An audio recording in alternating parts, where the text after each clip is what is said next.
Alors, il y a deux éléments qu'il faut noter. Il y avait eu l'expérience de l'épidémie de SRAS en Chine en 2003, qui avait été très mal gérée initialement avec un refus de donner des informations pendant plusieurs mois. On voit que le pouvoir chinois sait aujourd'hui que cette manière d'agir a des répercussions très négatives, y compris dans la population chinoise. Donc, on a eu une réaction de la part des autorités plus rapide, même s'il y a eu un délai de plusieurs semaines qui s'explique par la crainte des autorités locales de faire part aux autorités centrales des problèmes qu'il y avait dans la province. Donc le manque de transparence est encore là, même s'il était moins fort qu'il y a quelques années. Mais tout ceci n'a pas empêché une gestion de la crise qui s'avère finalement d'une efficacité, en tout cas sur laquelle on peut se poser des questions. Le pouvoir chinois a utilisé des moyens très autoritaires de bouclage d'une ville, d'une province, de plusieurs provinces, d'immeubles entiers dans certaines, y compris dans la capitale,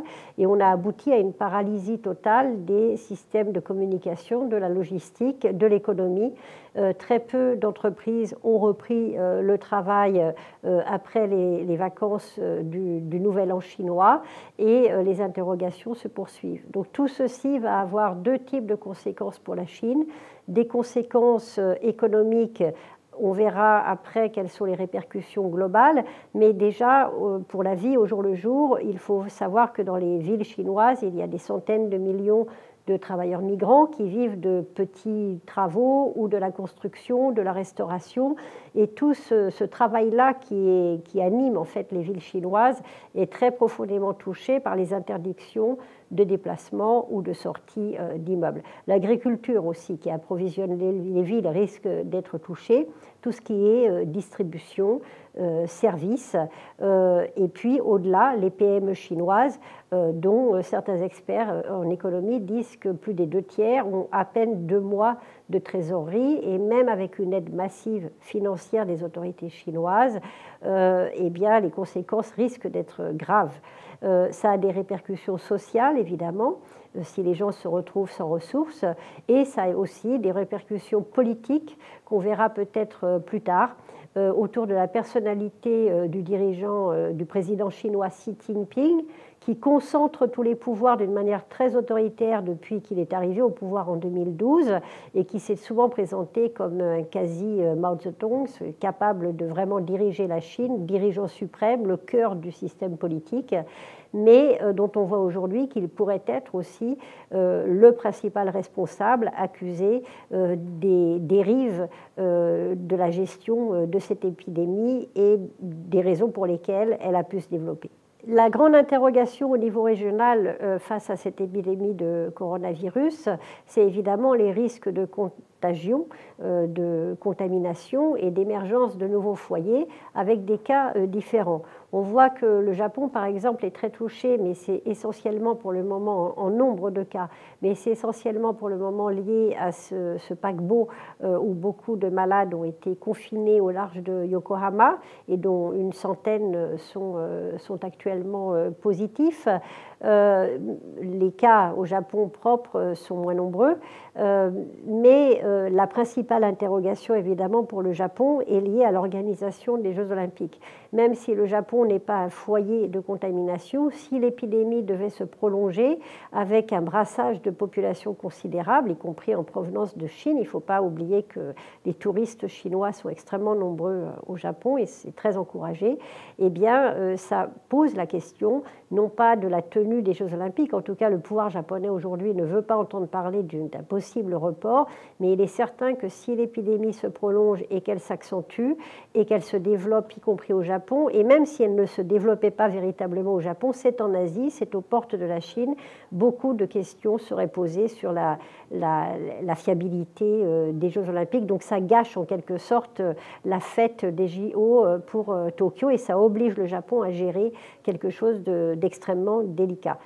Particulièrement dans une période où le Japon essayait aussi de normaliser ses relations avec la Chine. L'autre grand pays, c'est la Corée du Sud, et au nord, dans la péninsule coréenne, la Corée du Nord, qui connaît ses premiers cas, et là, on est à l'extrême opposé du Japon, un système de santé totalement effondré, et on peut craindre qu'une épidémie de coronavirus en Corée du Nord ne puisse pas être prise en compte. Plus au nord, ce qui est intéressant, c'est de voir que la Russie qui proclame en permanence avec la Chine l'étroitesse du partenariat stratégique et la force des liens entre la Chine et la Russie, eh bien la Russie a été un des premiers à fermer totalement sa frontière avec le voisin chinois pour éviter toute épidémie. Et enfin, en Asie du Sud-Est, les interrogations qu'on a en dehors de Singapour portent surtout sur la capacité de ces pays, un peu comme en Afrique d'ailleurs, à déceler le virus, puisque d'une manière très curieuse, il n'y a aucun cas en Indonésie, aucun cas répertorié véritablement au Laos, alors qu'on sait que les passages de frontières et les contacts entre la Chine, le Laos, le Cambodge,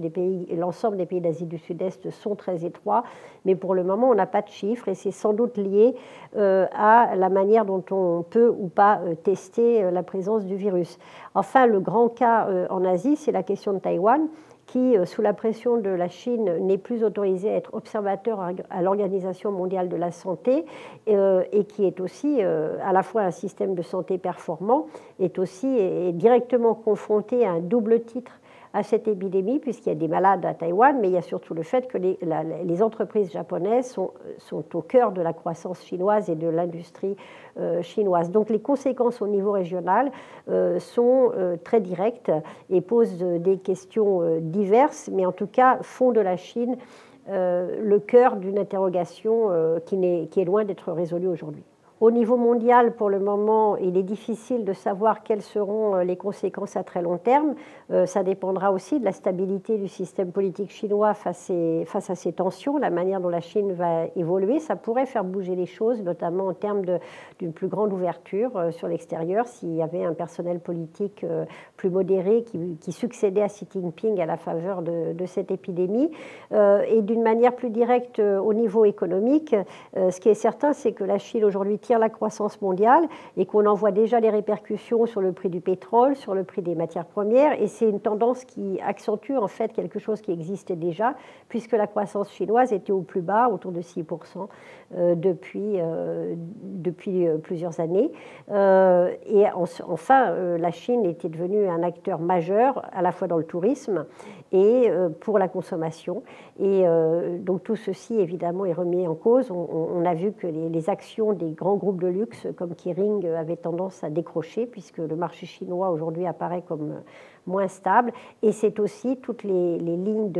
d'approvisionnement, notamment de pièces détachées dans l'industrie automobile et autres, qui sont menacées si cette épidémie devait se prolonger.